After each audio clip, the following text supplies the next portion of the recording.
উদ্বোধন হয়েছে প্রায় ১.৫ বছর আগে, কিন্তু আজও চালু হয়নি ঝিনাইদহের কোটচাঁদপুর উপজেলা স্বাস্থ্য কমপ্লেক্সের ৫ তলা বিশিষ্ট নতুন ভবন।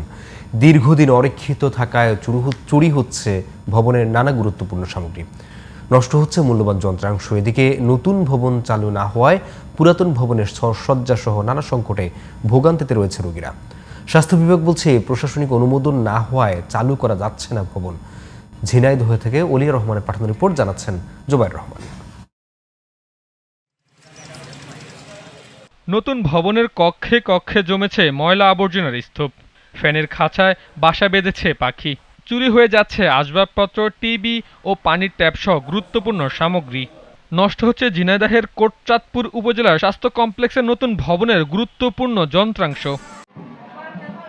২০২৩ সালের অক্টোবরে তড়িঘড়ি করে অসম্পূর্ণ ভবনটি উদ্বোধন করা হলেও চালু না হওয়ায় ভোগান্তিতে পড়ছেন সেবা নিতে আসা রোগীরা। ১০০ বেড উদ্বোধন করা হয়েছে সাবেক সরকার আমলে, সেখানে চালু করা হয়নি। সেখানকার বিল্ডিং এর যে সমস্ত অনেক জিনিসপত্রই হারিয়ে যাচ্ছে। আমার যে রোগীটা নিয়ে আসছি ফ্লোরে পড়ে আছে, বেড নাই, পাশে তো একটা বিল্ডিং আছে খালি। পাশের বিল্ডিংটা যদি স্টার্ট হতো তাইলে ওখানে মানুষ ভালোভাবে থাকতে পারতো এবং ভালোভাবে চিকিৎসা নিয়ে বাসায় ফিরে যেতে পারতো। এত টাকাতে বিল্ডিং করে জনগণ যদি সেবা না পায়, তারই বিল্ডিং করে কি লাভ? মেজের মধ্যে আমাদের রুগী যে থাকতে হয়, বারান্দার মধ্যে পড়ে থাকতে হয়। প্রশাসনিক অনুমোদন না হওয়ায় ভবনটি চালু করা সম্ভব হচ্ছে না বলে জানান স্বাস্থ্য বিভাগ। আমাদের এখনো লোকবল বা আমাদের যে লজিস্টিক, এগুলো এখনো পাওয়া যায়নি।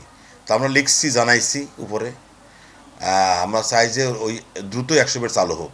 Jubair Rahman, GTV news.